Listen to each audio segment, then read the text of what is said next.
রাজ্যে সবাই গোলাম, করতে হবে রাজার সুনাম, না হয় তোমার কল্লা যাবে, বিরাট কঠিন শাস্তি পাবে। এ কেমন রাজ্য বলো, কে খারাপ কে বা ভালো, ভালো মানুষ অন্ধকারে, অমানুষী আলোর দ্বারে।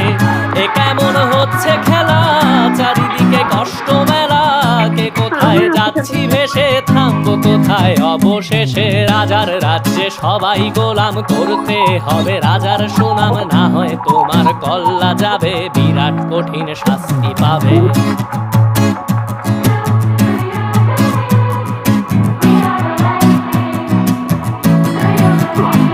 তুমি ভালো ভাবে বাঁচতে চাবে, তবে তোমার শাস্তি হবে। ভাবছো তুমি বিচার চাবে, এবার বোকা সব হারাবে। বললে কথা আসতে বলো, কিংবা রাজার কথায় চলো, এদিক সেদিক পা বাড়ালে তবে